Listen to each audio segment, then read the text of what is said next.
అందరికీ నమస్కారం. ఈ రాశి వారికి జరిగే శుభాలు అశుభాలు ఏంటో తెలుసుకుందాం. ఈ వీడియోని తప్పకుండా చివరి వరకు చూడండి. ఈ వీడియోని ఇంకా లైక్ చేయకపోతే వెంటనే లైక్ చేయండి. ప్రతిరోజు మీ రాశి ఫలాలు అందరికంటే ముందుగా తెలుసుకోవాలంటే కింద కనిపిస్తున్న రెడ్ కలర్ సబ్స్క్రైబ్ బటన్ ని క్లిక్ చేసి పక్కనే ఉన్న బెల్ బటన్ ని యాక్టివ్ చేయండి. అలాగే ఈ వీడియోని తప్పకుండా మీ మిత్రులతో షేర్ చేయండి.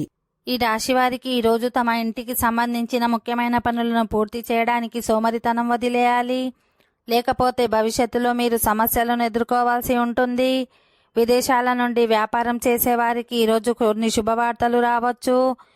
ఈరోజు మీరు వ్యాపారంలో తక్కువ ఆసక్తిని చూపుతారు. ఈ కారణంగా మీరు పరిమిత ఆదాయంతో సంతృప్తి చెందాల్సి ఉంటుంది. మీ భవిష్యత్తు గురించి మీరు ఆందోళన చెందుతారు. ఉద్యోగులు ఈరోజు దూకుడు స్వభావం తగ్గించుకోవాలి, లేకుంటే మీ ప్రమోషన్ ఆగిపోవచ్చు. మీ ఇంటి పనులను కూడా వాయిదా వేస్తారు. ఉద్యోగులు ఈరోజు తాము చేసే పనిలో తొందరపడకూడదు, లేదంటే మీకు ఒక అధికారితో వాగ్వాదానికి దిగవచ్చు. మీ జీవిత భాగస్వామి యొక్క భావాలను గౌరవించాలి. ఓకే ఫ్రెండ్స్, ఈ వీడియో నచ్చినట్లయితే మా ఛానల్ని సబ్స్క్రైబ్ చేసుకోండి.